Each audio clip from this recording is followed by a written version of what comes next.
अगर आज शास्त्री जी आज इंडिया को देखते तो सबसे पहली किस चीज़ पर गर्व करते और किस चीज़ पर चिंता करते? डिजिटलाइजेशन जो हम लोग का हुआ है वो पिछले कुछ सालों में हुआ और रैपिड हुआ है सर। वो I think it is one of the most impressive change. Yes sir. है ना, हम लोग फार्मेसी ऑफ द वर्ल्ड थे ही, हम लोग डिजिटलाइजेशन में भी नंबर 1 है, आईटी हब है वर्ल्ड के। That is something which would have been very impressive for Bapuji. और चिंता आई थिंक समवेयर अदर थोड़ा सा इंफ्रास्ट्रक्चर को लेके और थोड़ा सा पॉपुलेशन को लेके ज़रूर रहता है, बिकॉज इतने पॉपुलेशन को सारी चीज़ें प्रोवाइड करना थोड़ा मुश्किल हो जाता है। तो कहीं ना कहीं उस बारे में उनकी ज़रूर चिंता बैठती। बट मुझे लगता है कि हम लोग चिंताओं के बारे में सोचना छोड़ के बल्कि एक सोल्यूशन की तरफ ओरिएंटेड काम करें तो वो दैट विल बी बेटर।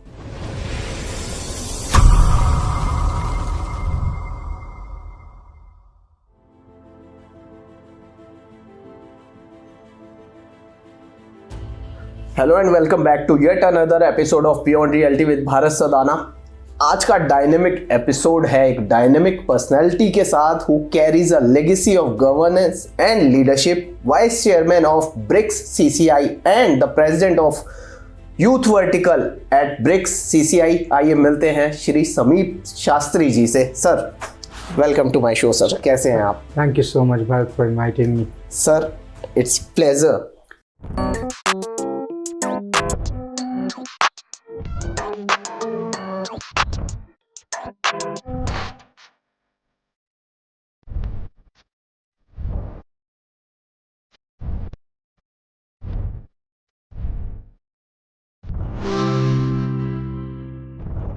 आप एक लेगेसी रिप्रेजेंट करते हैं, सिर्फ एक नाम नहीं सर। लेकिन अगर आज का यूथ आपसे पूछे समीप शास्त्री का रियल मिशन क्या है तो आप क्या कहेंगे? आज भारत, हम लोग बात करते हैं कि भारत एक युवा देश है। yes, 65% of us are young. Yes, and as a citizen it is our utmost duty to make sure that we are empowered in the right direction. हाँ जी सर। और आज की डेट में मटीरियलिस्टिक डिजायर्स, इजी अर्निंग एक बहुत बड़ा aspect है यूथ के दिमाग में। बिल्कुल सही बात है सर। तो मुझे लगता है कि कहीं ना कहीं हम लोग को as mentors, as gurus, as leaders, as friends, we have to shape the best for the Viksit Bharat that we talk about. हाँ जी, हम लोग को बहुत ज़रूरी है इस तरीके से काम करना कि यूथ को हर जगह जिस फील्ड में हो सके उसमें गाइड किया जाए। उनको हर चीज़ की महत्व, you have to understand the importance of every aspect. Yes, बिल्कुल सही बात है सर। गवर्नेंस, लीडरशिप और डिप्लोमेसी ये वर्ड्स हैवी लगते हैं, पर सिंपल लैंग्वेज में गवर्नेंस का असली मतलब है क्या? गवर्नेंस का real meaning would be to lead everyone ethically and honestly. सही बात है sir. And I think I would like to quote my grandfather here. मतलब उन शास्त्री जी, लाल बहादुर शास्त्री जी को अगर माना जाए तो एथिक्स और ऑनेस्टी एपिटोम माना जाता है सर। उनसे ऊपर तो कौन ही है। जो अपनी नैतिक जिम्मेदारी लेते हुए रेलवे मंत्री होके, रेल एक्सीडेंट किसी ड्राइवर की गलती से हुआ बट उनने नैतिक जिम्मेदारी ली। तो उसी एग्जाम्पल को आगे बढ़ाते हुए मुझे लगता है हर किसी को अपनी नैतिक जिम्मेदारी समझना ज़रूरी है। चाहे वो छोटे से छोटा काम कर रहा हो, चाहे बड़े से बड़ा काम कर रहा हो, अपने काम के प्रति निष्ठा होना बहुत ज़रूरी है। तो that is what governance is, where you have the right, India is at the right opportunity, right space, right economy. Global space is open to us now. Yes. So how do we utilize it is the right governance is going to depend on that. Sir, आपने जो बात बोली ना वो बहुत deep है लेकिन बहुत ज़रूरी है, लेकिन वो कहीं ना कहीं मिसिंग दिखती है अभी भी। देखिए, इन अ डेमोक्रेसी आई थिंक हर जगह हर चीज़ इक्वल नहीं हो सकती। सही बात है, बिल्कुल। और मुझे तो डिसएडवांटेज भी दिखता है। जैसे बाकी देशों में यूनिटी देखा जाए तो एक भाषा की होती है। हाँ जी। इंग्लिश एक भाषा है। हमारे तो राज्यों, डिफरेंट राज्यों की भाषाओं में बहुत वैरायटीज़ है और उनके कारण डिफ़िकल्टीज भी हैं। हाँ जी। तो हम लोग को एकदम स्क्रैच से शुरू करना पड़ेगा, बिकॉज कम्युनिकेशन एक प्राइमरी गोल होता है किसी भी चीज़ को अचीव करने के लिए, किसी भी मैसेज को क्लियर करने के लिए। Yes, sir. तो as governance I feel that it is very important today to have one language which is a primary language for everybody to communicate. Okay. तो where we do find it still controversial topic कि भाई states are not ready to accept and they want their regional languages to flourish. I'm not against that. vernacular देश है, सारी भाषाओं को उतनी ही इज्जत मिलनी चाहिए, बट एक भाषा को प्राइमरी मान के उनको भी करना चाहिए, और वो चाहे वो इंग्लिश हो, चाहे हिंदी हो, चाहे कोई भी भाषा हो, लेकिन एक होना चाहिए, एटलीस्ट एक जगह तो यूनिटी दिखेगी, और तभी वो पेट्रियोटिज्म की तरफ बढ़ेगी, तभी वो नेशन फर्स्ट आइडियोलॉजी आएगी। हाँ, ये सही बात है सर। आपने काफ़ी ग्लोबल प्लेटफॉर्म्स पर इंडिया को रिप्रेजेंट किया है। जब इंटरनेशनली इंडिया बोला जाता है तो लोग क्या पहली चीज़ समझते हैं या देखते हैं? मैं ना आपको इस पर एक छोटी सी स्टोरी सुनाऊंगा। जब हम लोग पहले, मतलब आई बीन वेरी फॉर्चुनेट, बहुत बार विदेश जा चुके हैं, छोटी उम्र में भी जा चुके हैं, और कॉलेज करने भी जा चुके हैं, बाहर पढ़ के आए हुए हैं। तो तब इंडिया का पर्सपेक्टिव था, it's a land of snake charmers, specially UK, US जैसी जगह। और आज जब इंडिया का बात करते हैं, और जब हम इंडिया एज इंडियन जब हम जाते हैं, तो एक पावर, एक प्रोग्रेसिव थॉट और एक उम्मीद के साथ जाते हैं। हाँ जी। जब हम आज वासुदेव कुटुंबकम को मानते हैं और बोलते हैं, तो दुनिया उसको विश्वास करती है और उस पर सराहना करती है हम लोगों का। आज की डेट में इंडिया का पर्सपेक्टिव पिछले 10 सालों में ऐसा चेंज हुआ है कि we are considered as a global power and a global area and a best ally for every country. तो हमारे देश के लिए सबसे बड़े उद्योग के पॉइंट ऑफ व्यू से, एम्प्लॉयमेंट के पॉइंट ऑफ व्यू से, it is the right destination for the world, and it is the right time for all our budding entrepreneurs to grow global. That is what I like. Change हुआ है पिछले 10 साल में, perspective पूरा change हुआ, और आज इंडिया बोलने से गर्व महसूस होता है। सही बात है। आज हमारे पासपोर्ट की वैल्यू पता लगती है कि हाँ, पासपोर्ट वैल्यू क्या चीज़ इम्प्रूव हुई है। सर, ब्रिक्स जैसे ग्लोबल प्लेटफॉर्म पे इंडिया की वॉइस का वेट कैसे बढ़ा है पिछले कुछ सालों में? देखिए, इसमें मैं मानूंगा कि ब्रिक्स ओवरऑल बहुत ग्रो किया है। 2012 के ऑनवर्ड्स ग्रोथ आपने ब्रिक्स की देखी होगी। ब्रिक्स पहले एक कम्युनिटी की तरह देखा जा रहा था, फिर एक क्लब की तरह देखा जा रहा था। मैंने एक रील भी देखी थी जिसमें जयशंकर जी से पूछा गया कि क्यों आपने दूसरा क्लब बनाया, तो उन्होंने जवाब दिया कि आप लोगों ने अपने क्लब G7 में मुझे जगह नहीं दी, हमारे देश को जगह नहीं दी, इसलिए हम लोग को ब्रिक्स बनाना पड़ा। ब्रिक्स में इंडिया का सबसे वाइटल रोल है। आप देखिए, population wise China and India stand more or less closely together, and India is little higher. और इकोनॉमी वाइज देखा जाए तो China and India are growing drastically, global performance हम लोग की बहुत अच्छी है। अब प्रॉब्लम क्या है कि now India is considered a better ally because we have shown not from now, from thousands of years that we are a very friendly, welcoming, democratic nation. और जब से हिंदुस्तान है तब से हम लोग ये मान के चलते कि सारा देश, सारा प्रदेश हम लोगों के साथ चलता है। हाँ जी। तो in BRICS, with our strongest Prime Minister, which India has seen, Honorable Prime Minister Narendra Modi ji, we have got that vision very, very clear that we will not succumb to the pressure of anyone. And we will only work for nation first benefit, and we will not let our farmers, agriculture, industrialists suffer. और इसीलिए हम लोगों को वो important voice BRICS में माना जाता है। इस साल ब्रिक्स प्रेसिडेंसी है, और इस बार आप देखेंगे कि ब्रिक्स के अंदर जितने काम नहीं हुए अभी तक, वो सारे सब हो पाए।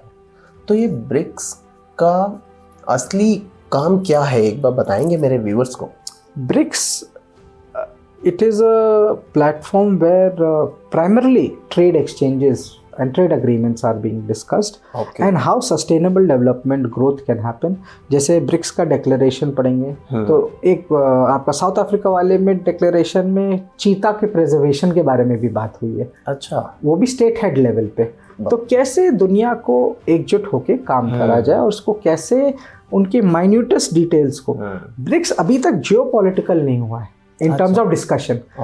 इंडिया चाइना का अपना डिस्कशंस और डिफरेंसेस रहता है, बट ब्रिक्स एक लॉट ऑफ प्लेटफॉर्म है जहाँ पे आप देखेंगे कि सारे स्टेट हेड्स बायलैटरल मीटिंग भी करते हैं और साथ में मिलते जुलते भी हैं। ओके, तो इसकी इंपॉर्टेंस एक अलग ही लेवल पे बन जाती है कि we are not just worried about the geopolitical difference, हम लोग ओवरऑल उन्नति पूरे ब्रिक्स कम्युनिटी की चाहते हैं। सही बात है सर। इंडिया को अगले 10 साल में सुपर पावर बनने से रोकने वाली सबसे बड़ी चीज क्या है? पॉलिटिक्स, माइंडसेट या एजुकेशन?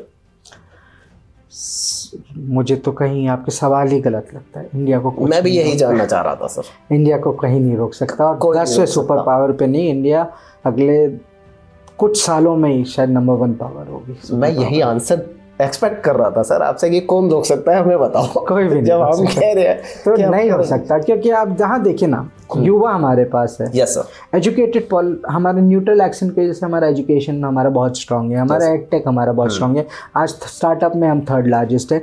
हम लोग ऑलरेडी ग्रीन एनर्जी की तरफ बढ़ के काम कर रहे हैं, सोलर से लेके एथेनॉल से लेके सारी जगहों पे। तो COP30 COP27 सब पे हम लोग काम कर रहे हैं। आज की डेट में वो सोने की चिड़िया दोबारा जग चुकी है और उड़ रही है। सही बात है सर। उसकी उड़ान को अब कोई नहीं रोक सकता। सही बात है सर। तो सर अगर आप यूथ इंडियंस को एक मैसेज देना चाहें जो उनकी थिंकिंग शिफ्ट कर दे, तो वो मैसेज क्या होगा? मेरा थिंकिंग तो बड़ा सिंपल है। आज की डेट में युवा के पास अपॉर्चुनिटी बहुत है। ट्रेडिशनल एम्प्लॉयमेंट की तरफ ना बढ़िए, एंटरप्रेन्योरशिप की तरफ बढ़िए, इनोवेशन की तरफ बढ़िए, और देश की नीड्स को समझिए, आसपास के नीड्स को समझिए कि आप कैसे उसका सहयोग दे सकते हैं। और नेशन फर्स्ट आइडियोलॉजी सबसे पहले अपने दिमाग में रखिए। कभी भी इंडिया को पब्लिकली, आपके अंदर डिफरेंसेस हो सकते हैं, आपके साथ कभी कुछ गलत हुआ हो सकता है जिसकी वजह से आपको बहुत गुस्सा आता हो अपने प्रदेश के प्रति, अपने पॉलिसी मेकर के प्रति, अपने संस्थान के प्रति, अपने पुलिस वालों के प्रति, किसी भी प्रति, बट कभी भी मेरे से आपसे हाथ जोड़ के विनती है कि देश की बेइज्जती कभी ना करें। बहुत इंपॉर्टेंट बात है, क्योंकि और जिस दिन हमने एकजुट होकर ये कर लिया ना, तो मैं आपको गारंटी दे सकता हूँ कि हमारे भारत को नंबर 1 होने से कोई नहीं रोक सकता सर। सही बात है सर।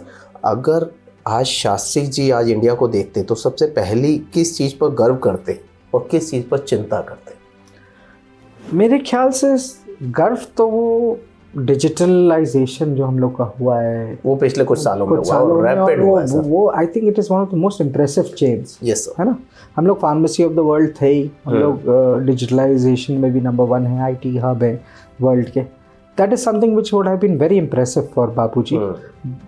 और चिंता आई थिंक समवेयर अदर थोड़ा सा इंफ्रास्ट्रक्चर को लेके और थोड़ा सा पॉपुलेशन को लेके ज़रूर रहता, बिकॉज इतने पॉपुलेशन को सारी चीज़ें प्रोवाइड करना थोड़ा मुश्किल हो जाता है। तो कहीं ना कहीं उस बारे में उनकी ज़रूर चिंता बैठती। बट मुझे लगता है कि हम लोग चिंताओं के बारे में सोचना छोड़ के बल्कि एक सोल्यूशन की तरफ ओरिएंटेड काम करें, तो वो that will be better. Sir leadership आज के टाइम में पावर से ज़्यादा प्रेशर बन चुकी है। आपके हिसाब से एक लीडर को सबसे पहला क्या सीखना चाहिए, डिसीजन लेना या डिसीजन की रिस्पॉन्सिबिलिटी उठाना?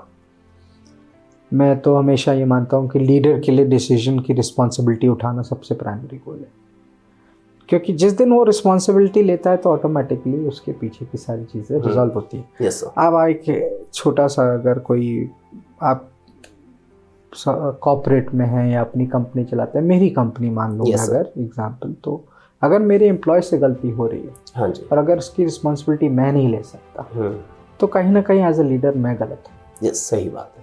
दूसरों को ब्लेम करना बहुत आसान है, वो हमारा ह्यूमन नेचर है। इसने किया, उसने किया, हम बचपन से करते आ रहे हैं। इसने मारा, उसने ये कहा, ऐसे किया। हम लोगों को ये एटीट्यूड चेंज करना बहुत ज़रूरी है। जो ऐसे ब्लेम गेम खेलते हैं वो लीडर भी नहीं बन पाते फिर। I beg to differ. बहुत सारे ऐसे लीडर्स हैं जो ब्लेम गेम पे आज जिंदा है, मगर आज की डेट में प्रैक्टिकली अगर रिस्पॉन्सिबिलिटी लेंगे ना, तो हमारा ऑपोजिशन भी स्ट्रांग होगा, हमारा लीडरशिप भी स्ट्रांग होगा, और मुझे लगता है कि हम लोग कहीं ना कहीं रिस्पॉन्सिबिलिटी से भागते हैं। क्योंकि हम लोगों को लगता है हमारे को पोजीशन मिल गई, पावर मिल गई, तो उसके पीछे वो टेकन फॉर ग्रांटेड एटीट्यूड आ जाता है। वो गलत है। वो स्पाइडरमैन की लाइन है ना, with great powers comes great responsibilities, and that is very important. Yes sir, उस पर चलना बहुत इंपॉर्टेंट है। सर, क्या आज भी दुनिया एक ही सुपर पावर के अराउंड घूम रही है, या पावर अब मल्टीपल सेंटर्स में शिफ्ट हो चुकी है? I think multi polar global economies और सोसाइटी की तरफ हम लोग ऑलरेडी मूव कर चुके हैं। पहले एक ज़माना था जब आप बाहर की चीज़ों का भी एक लाभ था। आज तो हम लोग देखते हैं कि लोकल होम ग्रोन ब्रांड्स का भी उतना ही बोलबाला है। तो यहाँ पे मैं चर्चा करना चाहूँगा वो अमन गुप्ता जी की बोट की। हाँ जी। वर्ल्ड में नंबर 2 है। एयरपॉड्स नंबर 1 मानते हैं एप्पल का, बट नंबर 2 बोट है। Yes, और जिसका डोमेस्टिक मार्केट ही सबसे स्ट्रॉन्गेस्ट है और वो नंबर 2 इंडियन मार्केट से ही हो गए। तो आप ये समझिए कि इंडिया में पोटेंशियल बहुत है और हमारे को लगता है कि हम लोग कहीं ना कहीं पीछे हट जाते हैं सोच में कि ये करना है वो हम लोग बहुत सारी लीगैलिटीज़ में घुस जाते हैं। बट एक अगर दृढ़ निश्चय कर लिया तो उसमें मुझे नहीं लगता है कि कोई भी रोकने का सवाल पैदा होता है। ईज ऑफ डूइंग बिजनेस में या सेटअप्स में हमने कितना अचीव किया है पिछले कुछ सालों में? बहुत सारी चीज़ों में। अभी हमारे ऑनरेबल मिनिस्टर अश्विनी जी ने वेफ में बताया हाँ जी कि जहाँ एक लाइसेंस लेने में इंफ्रास्ट्रक्चरल लाइसेंस लेने में लगता था 2-2.5 साल, वो आज की डेट में विदिन 2 months होने लग गया। तो सिंगल विंडो प्रोसेसेस बहुत सारे, more than I think 1300 laws have changed eventually to make processes easier in India. तो मुझे लगता है कहीं ना कहीं डिजिटलाइजेशन से लेके सबने हमारी मदद करी और हम लोग कहीं ना कहीं उस मुकाम पे पहुंच चुके हैं जहाँ सोशल सिक्योरिटी जैसे होता है आधार हमारा वो काम करता है, यूपीआई की वजह से डिजिटल पेमेंट। आप खुद ही बताइए भरत जी, आपने लास्ट कैश पेमेंट कब करी थी? I don't remember sir. तो आज ये सवाल आप किसी से पूछ ले, नाम का अगर रख लिया किसी ने कि भाई खुदा ना खास्ता पेटीएम नहीं चला या यूपीआई नहीं चला तो वो भी सर नेटवर्क इतना स्ट्रांग है, हर जगह नेटवर्क भी है। So I feel that we are moving towards the right direction. हम लोगों को बस अपना एकदम क्या कहते हैं जो घोड़े की तरह एकदम एक ब्लाइंडर्स लगा के चलते रहना है। तो सही बात है सर। सर एक कंट्रोवर्शियल चीज है सिल्वर प्राइसेस अचानक स्पॉटलाइट में क्यों आ गए? ये सिर्फ कमोडिटी है या स्ट्रेटेजिक एसेट बन चुका है? See I will tell you something very honestly, काफ़ी जगह जैसे ब्रिक्स करेंसी की बात हो रही है तो और प्राइमरीली देखा जाए तो India is one of the largest Nations which has the gold reserve privately also. Yes, so all our currencies should be backed by not by digital cryptocurrencies and other things, they're backed by solid gold and silver. Silver का utilization in other products जैसे हमारे EV की तरफ lithium battery से लेके बहुत सारी जगहों पे यूटिलाइजेशन हो रहा है। तो कहीं ना कहीं देखिए जहाँ पॉपुलेशन बढ़ी डिमांड बढ़ रहा है तो कहीं ना कहीं सिल्वर का डिमांड भी बढ़ रहा है उसी वजह से। But it is the right move क्योंकि it is a mineral which is not easily sourceable. Yes sir. So we have to supply coming. We have to be very, very, thoughtful about the usage of it, and we should also be very, very considerate about the pricing of it as well. ये fluctuation market की cap की वजह से एक दिन आपका 4 लाख पहुंच गया हाईएस्ट, अगले दिन 50,000 रुपये गिर भी गया। तो ये सारी बातें तो होती रहेंगी बट कहीं ना कहीं यूटिलाइजेशन भी बढ़ रहा है। yes, मुझे याद है कि मेरी शादी के टाइम पे मेरे ख्याल से 26-27,000 रुपये 10 ग्राम था सोना। ओके सब बाल विवाह किया था और टाइम पहले की बता रहे हो। और आज की डेट में सोने की प्राइस देख के तो खुद ही घबराहट हो जाती है कि भाई कहाँ से करा जाए। हाँ और हम लोगों को अभी भी we have not reached the right scale of economies जहाँ देखा जाए ना। Yes sir. पहले एक 10 ग्राम सोना खरीदना एक आसान बात थी, 26 से 30,000 40,000 50,000 रुपये तक भी। हाँ 2 लाख रुपए किसी आम आदमी के लिए खरीदना बहुत नामुमकिन से हो गया। तो we have to be very very thoughtful कि जब हम लोग इस रैट रेस में जा रहे हैं तो उसमें हम लोग कितना उसको लॉजिकली यूज कर रहे हैं। सही बात है सर। सर आजकल एक वर्ड चल रहा है mother of all deals, EU के साथ जो चल रही है, ये सिर्फ ट्रेड है या लॉन्ग टर्म जियोपॉलिटिकल अलाइनमेंट है? देखिए आज यूरोप भी समझ रहा है कि उनके पास जो मार्केट है 1.5 बिलियन का, वो जब तक ये ट्रेड डील नहीं खोलेंगे तो it will be mother of trade deal होएगा ही ना। ऐसा कौन सा ब्रांड नहीं, बचपन से आपने कोका कोला पीने की इच्छा करी और आपने पिया, राइट? अब बड़े बड़े चॉकलेट ब्रांड्स है यूरोप में जो इंडियन मार्केट को consume, I am talking about fast music consumer goods, फिर आपका ऑयल है, फिर आपका मिनरल रिजर्व्स है, फिर आपकी गाड़ियां हैं। तो why would one leave that opportunity? सही बात है sir. And it is a long term goal. और आज की डेट में हम लोग अगर सुपर पावर नंबर 1 बनना चाहते हैं तो हम किसी से भी बैर क्यों रखेंगे? सही बात है सर, क्योंकि अब दुनिया को ये पता है कि अगर बिजनेस करना है तो इंडिया के साथ करो, इंडिया के साथ ही कर सकते हैं। and they are logically dependent on us as well ना। आप यूरोप की मेजर फॉर्च्यून 500 कंपनी देखिए, उसके टॉप सीईओ CXO लेवल देखिए, इंडियंस मिलेंगे, सब इंडियंस हैं। हाँ आप यूएस में देखिए यही इंडियंस मिलेंगे। So now we are utilising our capital back. तो उसमें दिक्कत क्या है? It is all long term, it is not a short term thing that we say, and it is the mother of trade deals primarily because in spite of all the tensions that are created by the United States by tariff, Yes. We were successfully, we have completed UK FTA, we have completed European FTA, Australian is already on discussion, UAE के साथ हमारा cepa agreement हो रखा है. So India is being accepted with our own terms and conditions for the first time. जो हम बात बोल रहे हैं वही लोग मान रहे हैं. ये बहुत बड़ी. पर हमारे कॉम्प्रोमाइजेज नहीं है किसी भी डील के अंदर. जो ये टैरिफ वॉर चल रहा है इससे हम प्रेशर में नहीं आए कहीं. हम कभी भी नहीं आए. जबकि दुनिया और बल्कि हमारा मार्केट तो फार्मेसी और जो एक्सपोर्ट हर्ट हो रहा था, अब यूरोपियन डील गया तो वो वापस ओपन हो गया. तो वो सामने वाला प्रेशर में आया. और क्या. सही बात है सर. सर जेन जी को अक्सर बोला जाता है कि ये इम्पेशेंट है, एंटाइटल्ड है. आपको क्या लगता है कि जेन जी में ये सिस्टम ने उनको गलत एक्सपेक्टेशंस दी है या क्या है ये? नहीं, मुझे तो लगता है कि जेन जी सबसे इम्पॉर्टेंट जनरेशन है और जेन जी अल्फा और आने वाली पीढ़ियाँ बहुत इंपॉर्टेंट है. उनकी हर बात में बहुत वजन है. मैं मानूंगा कि आज से जब हम लोग 20-21 साल के थे तो हम लोगों का फोकस बड़ा पेरेंटल फोकस गाइडेंस था. MBA करना है, इंजीनियर बनना है, डॉक्टर बनना है, और उसी गाइडेंस से आज की डेट में मेरे साथ बहुत सारे युवा साथी मेरे साथ इंटर्नशिप करते हैं, बहुत सारी कंपनी में मेरे साथ काम करते हैं. उनका वर्क लाइफ बैलेंस बड़ा अच्छा है. 9 बजे आएंगे, 5 बजे काम खत्म करेंगे, अपना काम क्लियरली करेंगे. They have their tools also. Chat GPT से लेके गूगल से लेके बहुत सारे उनको बेनिफिट्स हैं जो हम लोग के पास नहीं थे जब हम लोग पढ़ रहे थे या काम कर रहे थे. But I feel they utilize it in the right direction.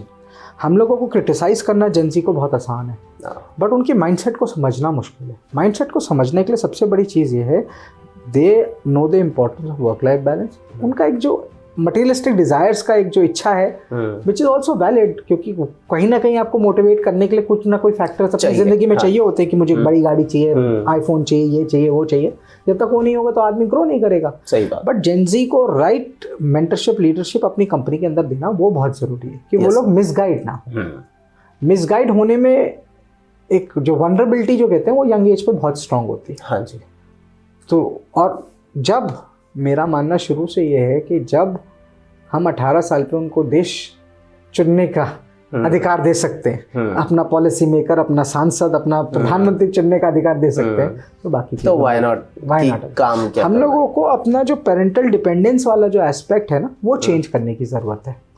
Indian mindset क्या है कि आपके मम्मी पापा ध्यान रखेंगे कि आपका घर भी आ जाए, गाड़ी भी आ जाए. यूरोपियन माइंडसेट, वेस्टर्न माइंडसेट क्या है कि उनको 18 साल पे बाहर पुश कर देते हैं, 15 साल पे बाहर पुश कर देते हैं, जाओ खुद करके देखो.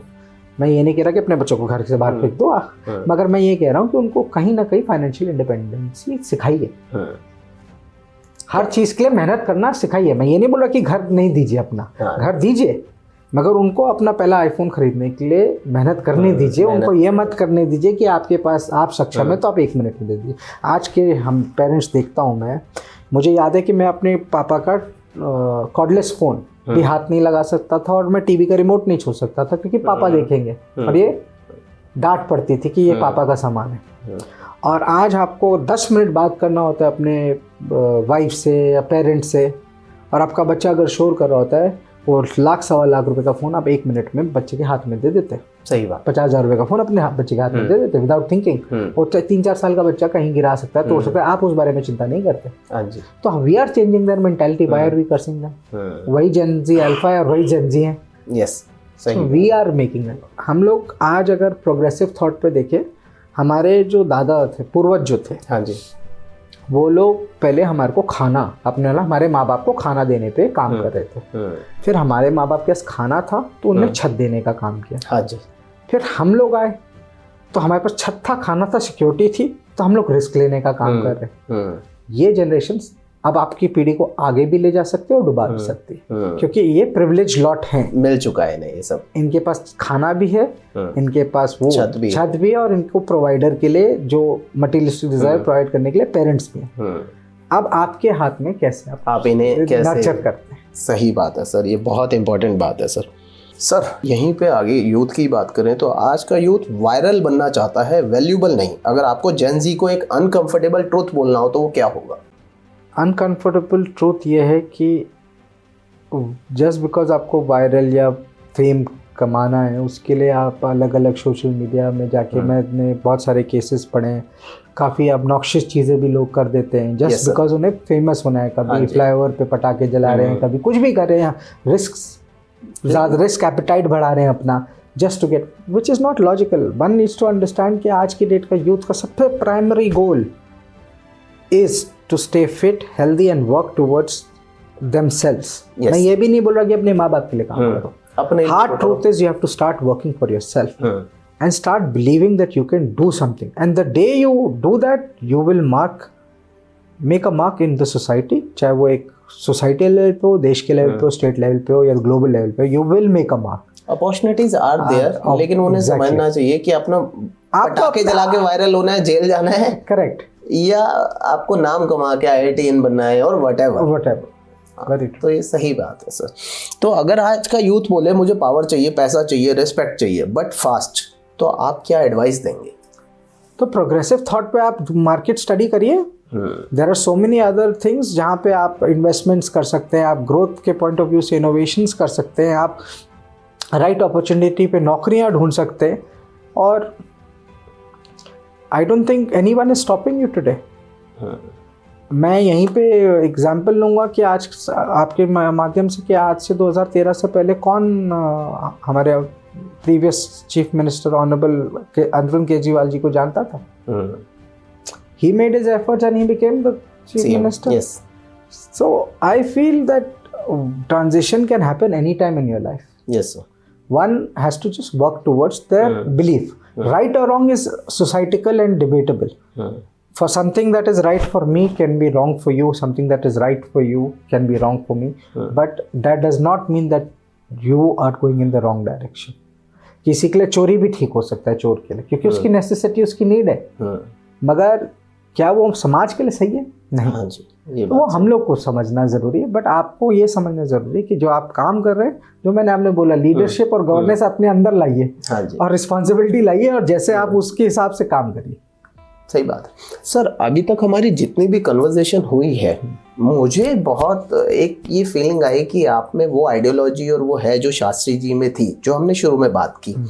तो फिर भी यू कैन बी एनीथिंग, जितना आपने स्टडी की है, फिर भी आपने ये माध्यम क्यों चुना? नहीं, मैं गवर्नमेंट पॉलिसीज मल्टीपल चीज़ें करता हूँ। मैंने पहले फाइनेंशियली, देखिए, मैंने सोचा कि मेरे को फाइनेंशियली साउंड होना ज़रूरी है। हाँ तो मैंने बिजनेस किया। हाँ जी। मेरे मल्टीपल बिजनेस हैं। I have institutes, I have my LPG distribution, I am into real estate, construction, etcetera. So मैंने मल्टीपल काम किया, अपने आप को आर्थिक रूप से सक्षम किया, बिकॉज भाई मेरे को परिवार की नीड्स को पूरा करना था। हाँ जी। फिर मेरा एक हमेशा से गोल था कि एक बड़ा डिबेट होता है। मेरे से बचपन से सवाल ये पूछा गया, एक तो आपने शास्त्री जी से क्या सीखा? हाँ जी। और एक मुझसे हमेशा पूछते थे कि हम पॉलिटिक्स में कैसे हैं।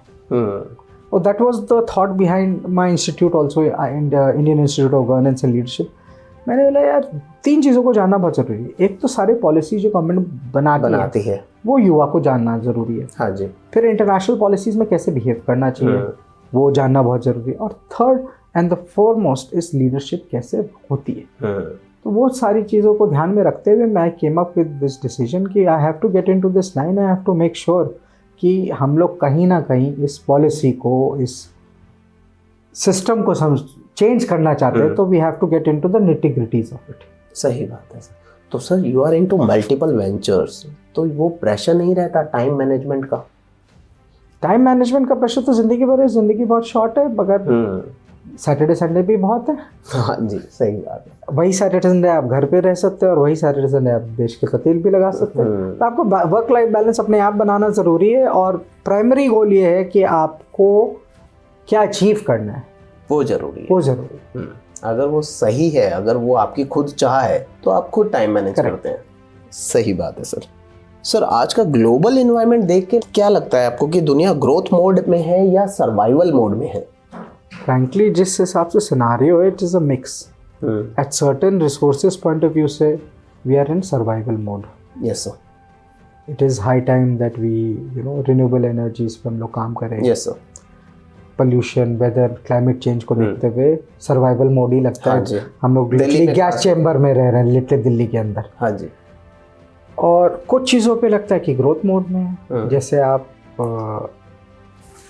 प्रोग्रेसिव थॉट समझिए, सिंगल विंडो ऑपरेशन समझिए, ग्लोबल ऑपरेशन समझिए, इंडस्ट्रियल ग्रोथ समझिए, पहले एक मशीनरी फैक्ट्री लगाने में आपको लगता था 3-4 महीना, 5 महीना, 8 महीना, आज 1-1 महीने में सेटअप होता है। कंस्ट्रक्शन में मेरे को याद है 4 से 5 साल टावर्स बनने में लगते थे, आज 15-15 महीने में टेक्नोलॉजी बन जाते हैं। Fabricated walls to everything has come into place. तो वन हैज टू अंडरस्टैंड, अब तो 3D प्रिंटेड घर भी बनने लग गए जो 48 घंटे में रेडी हो जाते हैं। यस, तो time is changing and it is growing towards the right, but हमारे को कितना इंफ्रास्ट्रक्चर चाहिए, कितना सस्टेनेबल चाहिए, वो सारी चीज़ों का बैलेंस बनाना as policy makers it is very very important. Sir, India rising एक पॉपुलर फ्रेज है, पर ग्राउंड रियलिटी में इंडिया को सबसे ज़्यादा काम किस एरिया में करना चाहिए अभी? मुझे लगता है कि हम लोग को Tier 2 Tier 3 सिटीज़ के अंदर बहुत काम करना चाहिए। हम लोगों का स्मार्ट सिटी इनिशिएटिव बहुत अच्छा था, हाँ जी, हमारे ऑनरेबल प्राइम मिनिस्टर का, बट हमारे को लगता है कि सिर्फ उस पे नहीं रुकना चाहिए। हम लोगों को और भी सिटीज़ को इक्विप करना बहुत ज़रूरी है।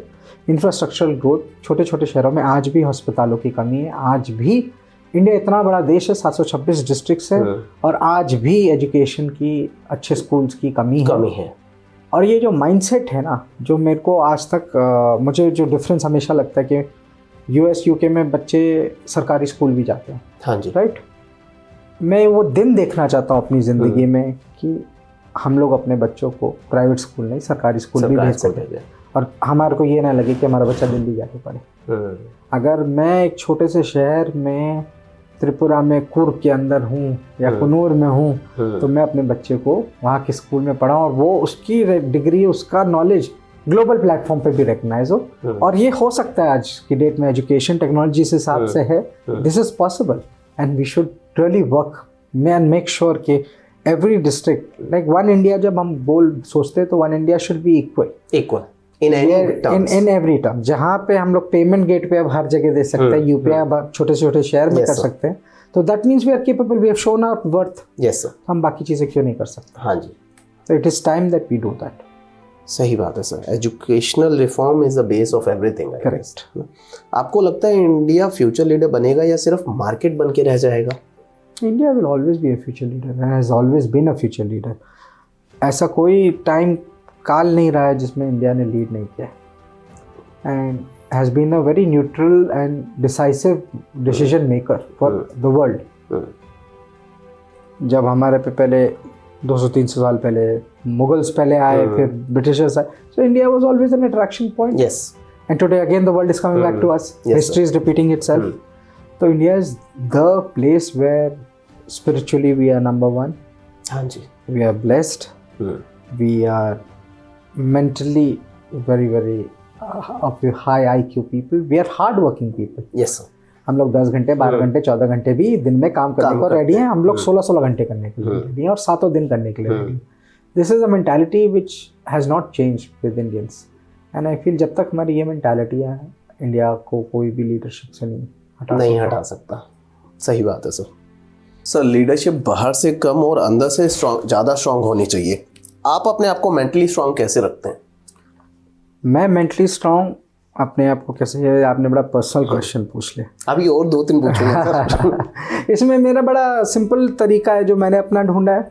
एक तो मैं जब अपने 6 साल के बेटे के पास, सायांश के पास घर पहुंचता हूँ, अपनी वाइफ के पास, मालविका के पास पहुँचता हूँ, तो एक सुकून मिलता है। उसके साथ अगर वक्त दिन में बिता लिया तो एक अलग ही सुकून मिलता है, मेंटल पीस मिलता है। फिर मेरे को अब वॉकिंग बहुत पसंद है, तो मैं वॉक पे ज़रूर जाता हूँ, चाहे मैं रात के जितने भी समय घर पहुँचूँ, मैं वॉक ज़रूर जाता हूँ, कोशिश करता हूँ। मतलब 365 दिन में मैं मानता हूँ कि 300 दिन में डेफिनेटली वॉक कर लेता हूँ। ग्रेट। तो 60 दिन तो बहुत जरूरी है, रह जाता है। मी टाइम आपको वो मी टाइम मिलता है मेरी वॉकिंग में, जिसमें मैं पुराने गाने सुनता हूँ, 70 के दशक के गाने सुनता हूँ। बहुत बढ़िया। और मुझे अच्छा लगता है, और मैं अलग अलग लैंग्वेजेस के गाने सुनता हूँ। अच्छा, तो मुझे बहुत अच्छा लगता है तमिल गाने सुनना, मलयालम गाने सुनना। तो I feel music helps me rejuvenate my self. Great. India का एक ट्रू लव है सर, क्रिकेट। Oh yes. तो आपकी क्या राय है उसमें? आने वाला है सर T20 वर्ल्ड कप आने वाला है, तो आप कहाँ देखते हैं? आई तो bleed blue, India will win every time. मैं तो इसमें कुछ बोल ही नहीं सकता। क्रिकेट तो हम लोगों के नस में बस है। तभी का ट्रू लव है, तो उसमें तो और सबका एक ही कमेंट, कोई लड़ भी नहीं रहा उसके लिए। That is one non debatable topic for everybody. India has to win. Yes sir. I know it creates a lot of pressure on all our cricketers, but sorry for that. But it is the passionate love, and that is the kind of passion we need for everything that we do. हाँ जी, यही वजह। ये reality है कि चाहे हम जो भी काम करें, that should be the real essence. जिस तरीके से हम क्रिकेट को फॉलो करते हैं या अपनी, जैसे अगर हम, मेरे को याद है कि हमारे को जब छोटे छोटे गोल्स मिलते थे ना कि आप अच्छे नंबर लाओगे तो चॉकलेट मिलेगा, ये मिलेगा, those are all motivational schemes that are given. हम लोग का भी जैसे होता है जब काम कर रहे होते हैं यार, एक्स अमाउंट सेव करते हैं गाड़ी लेंगे, एक्स अमाउंट सेव करते हैं घर लेंगे, तो उतनी डिटर्मिनेशन हम बाकी चीज़ों को देना चाहिए। नॉन मटेरियलिस्टिक चीज़ें जैसे ग्रोथ कैसे हो सकती है, देश की भलाई कैसे हो सकती है। हर कोई मुझसे पूछता है भाई नेता कैसे बन रहे हो, नेता कैसे बन, अरे आप अपने आसपास के इलाके को साफ रखिए, अपने आसपास के लोगों को समझाइए कि भाई ओपनली यूरिनेट ना करें, कचरों को वेट और ड्राई में सेग्रीगेट करें। बड़े सिंपल टास्क हैं। मैं कहता हूँ बाकी छोड़िए, अपने घर में करना शुरू करवा दीजिए। बच्चों में इतना है। मुझे याद है आज के टाइम में जब बंसल प्लाजा पहला मॉल खुला था दिल्ली के अंदर, हाँ जी, तो बड़ा साफ था, हाँ जी, और कहीं कोई टबैको के पीक नहीं, कुछ नहीं। और इवेंचुअली मुझे समझ में आया कि हमारा देश रेडी है, अगर आप उसको साफ सुथरी चीज़ दोगे, उससे साफ सुथरा रखेंगे। आज की डेट में आप किसी भी मॉल में चलिए, कोई गंदा नहीं दिखता आपको। यस सर, नहीं दिखता। तो आपको वो इनकॉर्पोरेट करने के लिए as a institution, as a policy maker, as a government you need to provide a cleaner and better infrastructure. आज की डेट में आप अलग अलग रेलवे स्टेशन जाइए, निज़ामुद्दीन जाके देखिए कितना साफ है। Yes sir. और मुझे याद है आज के कुछ 20 साल पहले जब हम लोग निज़ामुद्दीन, हज़रत निज़ामुद्दीन से बॉम्बे जाते थे ट्रेन से, it used to be one of the dirtiest railway stations. बुरा हाल था। तो हम लोगों को अपना माइंडसेट चेंज करने के लिए सरकार की मदद भी चाहिए और अपनी खुद की मदद भी चाहिए। हम लोगों को अपने आप करना आना चाहिए। हम लोग ये ढूंढते हैं कि अरे फलना से रिलेटेड है तो इसके लिए आसान होगा, ऐसा कुछ नहीं। पहला दरवाज़ा सबके लिए खुल जाता है क्या, किसी ना किसी तरीके से। मैं मानता हूँ चलिए शास्त्री जी का पोता है, बोल देंगे मिल लेगा, ज़रूरी नहीं। आज की डेट में the generational shift has happened. Yes sir. Not everybody recognizes the value of Lal Bahadur Shastri ji. We also find it very difficult, but चलो तभी भी कहता हूँ आसान है कि चलो पहली बार मिलना है, हो गया। बट उसके बाद अगर मेरे में नेटवर्क नहीं है, मेरे में क्वालिटी नहीं है, मेरे अंदर कोई, अगर उन जो जिनसे मैं काम मांगने जा रहा हूँ, अगर उनको नहीं दिख रहा कि मैं कर सकता हूँ, तो क्यों देंगे? नहीं। तो this is the hard reality which everybody needs to understand कि आपको अपने दरवाजे खुद खोलने पड़ते हैं। आपको अपनी चोज़न पार्टी, उनके मैनिफेस्टोज, उनकी सारे जितने MOAs हैं, उनके क्या क्या आइडियोलॉजी, उसको समझना चाहिए और उस हिसाब से फिर पॉलिटिकली आई फील। आज भी मैं बच्चों से जब बात करता हूँ, हज़ारों की तनख्वाह, जब हम लोग सारे तादाद में बच्चे इकट्ठा होते हैं मेरे CYL confederation of young leaders में, मैं हमेशा पूछता हूँ कि क्या बनना चाहते हो, कोई इनोवेटर, स्टार्टअप। मैं पॉलिटिक्स जब पूछता हूँ ना, गिन के 3-4 हाथ उठते आज भी। मैं ये मेंटालिटी चेंज करना ज़रूरी है आदमी को। आप जब तक खुद पॉलिसी मेकर नहीं होंगे तो आप कैसे, आप सिर्फ ब्लेम ही करते रहोगे, चाय पे ही चर्चा होगी और गालियाँ दोगे, क्या फ़ायदा? कोई फ़ायदा नहीं सर। सर पावर और ह्यूमिलिटी का बैलेंस बनाना मुश्किल होता है, आपने ये बैलेंस कैसे बनाया? आई थिंक इसमें मम्मी पापा और परिवार के सारे बुजुर्गों का बहुत बड़ा रोल है। कभी भी हम लोग को इंटाइटल्ड फील नहीं कराया। माने या ना माने कि there have been times where हम लोगों को कोई इच्छा थी तो वो पूरा करना कोई बड़ी बात नहीं थी परिवार वालों के लिए, बट उन लोगों ने नहीं किया। हाँ जी। बचपन में जब मैंने बोला कि मेरे को गाड़ी से भेज दिया जाए स्कूल, तो मम्मी ने बोला नहीं आप जाइए, तो मैंने सोचा स्कूल बस में जाना होगा, तो माता जी ने बोला नहीं आप DTC जैसे जाके देखिए कि कैसे होता है। तो सारे अनुभव कराना वो माँ बाप की, जैसे मैंने बोला माँ बाप के हाथ में परवरिश के ऊपर है, कैसे आप नर्चर करते। तो DTC से लेके, ऑटो से लेके, सरोजिनी नगर में शॉपिंग से लेके सारी चीज़ें करी, सारी मस्ती मारी और बड़ा अच्छा लगता है आज की डेट में, बिकॉज आप कोरिलेट कर पाते हो, you are aware of everything now. तो आप चाहे लुई विटॉन और फर्स्ट बिजनेस क्लास और चार्टर की बात करें, चाहे आप रिक्शे वाले की बात करें, आज भी मेरे बेटे को मैं इंश्योर करता हूँ कि हम लोग रिक्शा में जाएं और बाहर वो सड़क पे खड़े होकर शक्करकंदी खाए और वहीं वो 5 स्टार में भी खाना खाए, बट नर्चरिंग आपके हाथ में। तो उसके अंदर ह्यूमिलिटी हमेशा रहेगी कि हर टाइप के हर चीज़, और उसको समझाया है मैंने। आज भी अपने 6 साल के बच्चे को मैं समझाता हूँ कि भाई तुम्हारे लिए सारी चीज़ें प्रोवाइड होना ज़रूरी नहीं है। ये बहुत और वो important समझता है ये बात, बहुत इंपॉर्टेंट है। अगर वो और जब तक वो इतनी अचीव age नहीं में- करता नहीं करता, उसको नहीं मिलता। अगर इतनी एज में वो समझ रहा है तो वो बहुत और अभी से समझाएंगे वो अच्छा ही इंसान निकलेगा वो। बिल्कुल सच, बिल्कुल। अभी जैसे मेरे वाइफ पूछती है कि बड़ा होके क्या बनेगा, और मेरा हमेशा आंसर ये होता है बंदा बन जाए बस अच्छा, बस दैट्स अ फैक्ट। बाकी अपने आप ही आप हो बाकी जाएगा। कर ले, जो करियर हाँ, करना जो है करेगा वो कर लेगा, वो बंदा अच्छा होना वेरी चाहिए। सर फाइनली एक रैपिड फायर राउंड करते हैं। Leadership without values is leadership without values is worthless. सही बात sir. India in one word. My pride. Great. Gen Z की सबसे बड़ी स्ट्रेंथ। The knowledge. बहुत नॉलेजेबल है, चाहे वो चैट जीपीटी से आए। पावर या purpose. Purpose. Social media asset या डिस्ट्रैक्शन। एसेट। एक हैबिट जो हर यंग लीडर को अडॉप्ट करनी चाहिए। Read good books. सही बात। भारत का फ्यूचर ऑप्टिमिस्टिक या चैलेंजिंग। ऑप्टिमिस्टिक। सही बात sir. Finally your views on this show Bharat Sadana, beyond reality with Bharat Sadana. You know, Bharat, it is a show where you have talked about how truly one can adapt to the upcoming challenges. And सही। you know, today the culture is of podcast. Yes, sir. वो ज़माना गया जी cinema और जी TV देखने का, हाँ जी। Podcast देखने का, और ये जेन जी देखेगी, वो समझेगी। और मैं कहता हूँ अगर इस पूरे माध्यम से एक व्यक्ति के भी जिंदगी में प्रभाव आ गया वो बहुत तो वो बड़ी बात है। बहुत बड़ी बात है। और वो बहुत तुम बड़ी कर बात रहे है हो। सर। तो चेंज तुम ला रहे हो, and I hopefully you are able to make a big difference. Thank you sir. Only purpose is to make a meaningful content. At last मैं सिर्फ आपसे ये जानना चाहूँगा कि आप किस तरह का भारत अपने बच्चों के लिए छोड़ना चाहते हैं, एंड कंक्लूडिंग विद दैट अगर आपको हमारे व्यूअर्स फॉलो करना चाहें तो वो कहाँ कर सकते हैं, प्लीज़ बताइए। मैं एक भारत ऐसा छोड़ना चाहता हूँ जो टेक्नोलॉजी में नंबर 1 हो, ग्रीनरी में नंबर 1 हो, पोल्यूशन से दूर हो, और ऐसा भारत जहाँ स्पिरिचुअलिटी को भी उतनी ही इज्जत मिले और हर रिलीजन को उतनी इज्जत मिले जितनी शुरू से मिलते आई है। हाँ जी। और सबसे इम्पोर्टेंट जो मुझे लगता है कि हर बच्चे को शिक्षा मिले। सही बात है सर।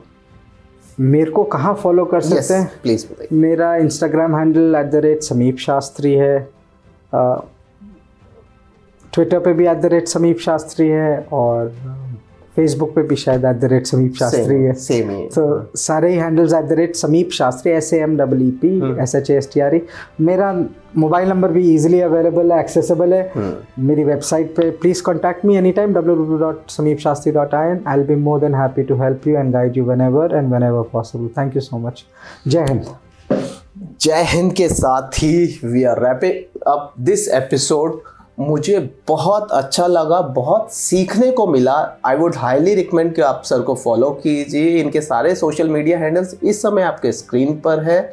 बहुत जल्दी हम मिलेंगे अपने नेक्स्ट एपिसोड में एक नेक्स्ट गेस्ट के साथ। Till then take care, bye.